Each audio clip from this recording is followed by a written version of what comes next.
नमस्कार मंडळी, श्री स्वामी समर्थ. मी अनिता आपल्या सर्वांचं आणखी एका नवीन व्हिडिओमध्ये मनापासून स्वागत करते. श्रावणातील प्रत्येक सोमवारी शिवलिंगावर शिवामूठ अर्पण केली जाते.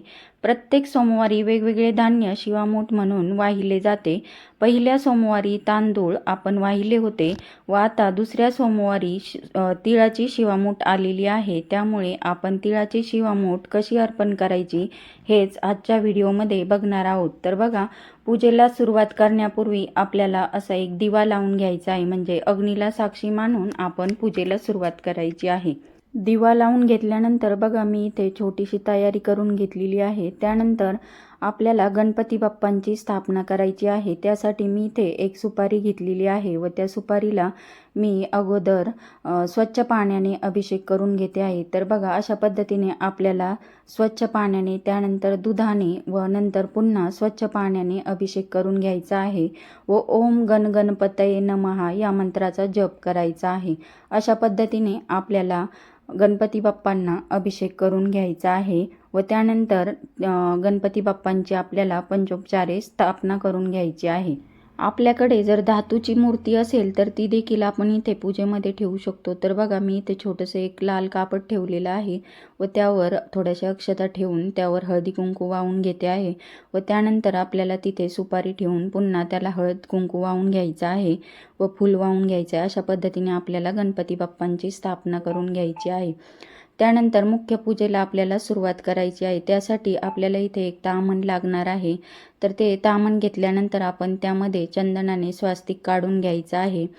बघा, अशा पद्धतीने मी इथे स्वास्तिक काढून घेते आहे व त्यानंतर आपल्याला एक शिवलिंग लागणार आहे. तर ते शिवलिंग देखील आपण या ताम्हणामध्ये ठेवून घ्यायचं आहे. अशा पद्धतीने साधी सोपी आपल्याला पूजा इथे करायची आहे. तर बघा, आता मी इथे स्वास्तिक काढून घेतल्यानंतर थोड्याशा अक्षता ठेवलेल्या आहेत व त्यानंतर त्या अक्षतांवर शिवलिंग ठेवून घेते आहे. अशा पद्धतीने आपल्याला पूजेची सुरुवात करायची आहे. त्यानंतर आपल्याला एका तांब्याच्या लोट्यामध्ये स्वच्छ पाणी घ्यायचं आहे व स्वच्छ पाण्याने आपल्याला 11 वेळा अभिषेक करायचा आहे व अभिषेक करताना एकदम मनोभावे आपल्याला ओम नमः शिवाय या मंत्राचा जप करायचा आहे. पाण्याने अभिषेक केल्यानंतर आपल्याला पुन्हा दुधाने देखील अभिषेक करून घ्यायचा आहे. दुधाने 11 वेळा व पुन्हा स्वच्छ पाण्याने आपल्याला शिवलिंगावर 11 वेळा अभिषेक करून घ्यायचा आहे. अशा पद्धतीने आपल्याला अगोदर स्वच्छ पाण्याने, त्यानंतर दुधाने व नंतर पुन्हा स्वच्छ पाण्याने अभिषेक करून घ्यायचा आहे. किंवा आपण पंचामृताने देखील अभिषेक करू शकतो. पंचामृतामध्ये दूध, दही, साखर, तूप, मध यासारख्या वस्तूंनी आपण शिवलिंगावर अभिषेक करू शकतो. महादेवांना अभिषेक करताना मनामध्ये श्रद्धा, विश्वास असणे महत्त्वाचे आहे. त्याचबरोबर महादेवांना अभिषेक करताना आपण आपल्या मनातील नकारात्मक विचार व चिंता महादेवांच्या चरणी अर्पण करत असतो. त्यामुळे मनोभावे आपण महादेवांना अभिषेक करायचा आहे. तर बघा, आता मी इथे स्वच्छ पाण्याने पुन्हा शिवलिंग धुवून घेते आहे व त्यानंतर आपल्याला हे शिवलिंग स्वच्छ पुसून पुन्हा ताम्हणामध्ये ठेवायचं आहे व त्याखाली स्वच्छ पांढरे शुभ्र अशा अक्षता आपल्याला ठेवून घ्यायच्या आहेत व त्यानंतरच आपल्याला शिवलिंग तिथे ठेवून घ्यायचं आहे. अगदी साधी सोपी व कमी वेळेमध्ये व होणारी पण अतिशय फलदायी अशी ही श्रावण महिन्यातील महादेवांची सेवा आहे.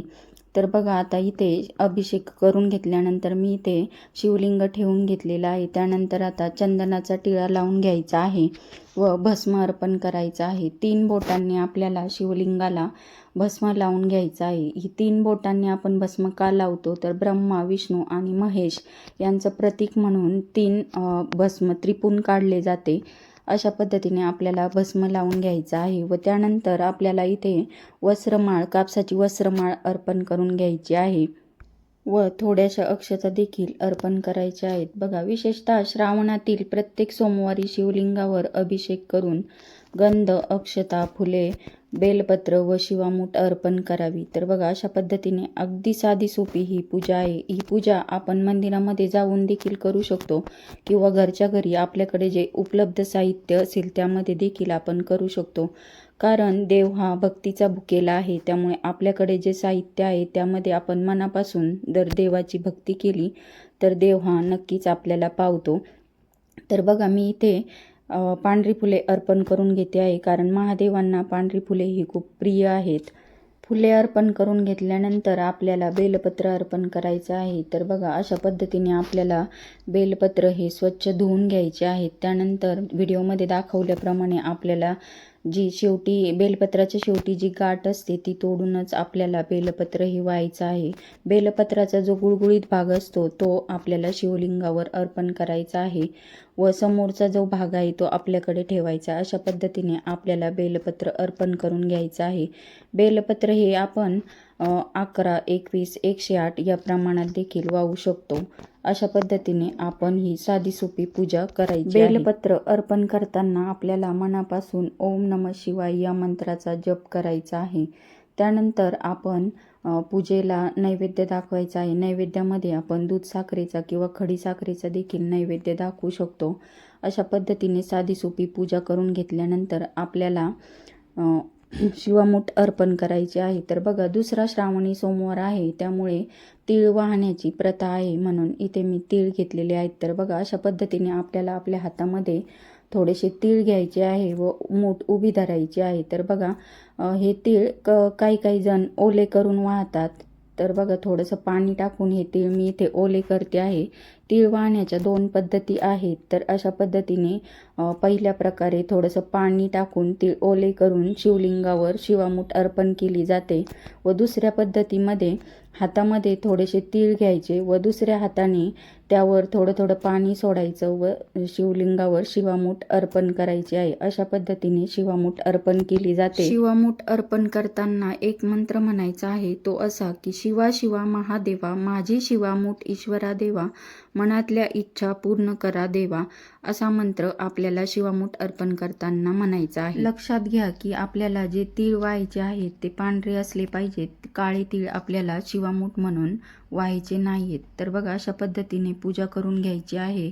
त्यानंतर धूप दीप दाखवायचा आहे व आपल्याला इथे आरती करून घ्यायची आहे व महादेवांना मनोभावे नमस्कार करायचा आहे व प्रार्थना करायची आहे की हे महादेवा, माझ्या सर्व इच्छा पूर्ण करा व माझ्या घरामध्ये सुख शांती व समृद्धी नांदू द्या, अशी महादेवांना आपल्याला मनोभावे प्रार्थना करायची आहे.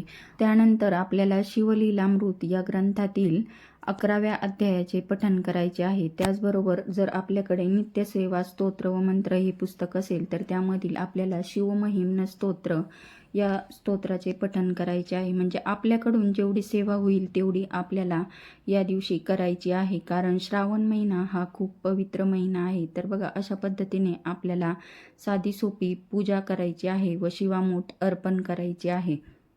तर बघा, अगदी साध्या सोप्या पद्धतीने मी शिवामूठ कशी अर्पण करायची हे तुमच्यासोबत शेअर केलेला आहे. तर माझा हा व्हिडिओ तुम्हाला कसा वाटला ते मला नक्की सांगा आणि व्हिडिओ आवडला असेल तर व्हिडिओला एक लाईक करा आणि चॅनलवर नवीन असाल तर चॅनलला सबस्क्राईब करायला विसरू नका. तर भेटूया अशाच एका नवीन व्हिडिओमध्ये. तोपर्यंत सर्वांना श्री स्वामी समर्थ. व्हिडिओ मनापासून पाहिल्याबद्दल धन्यवाद.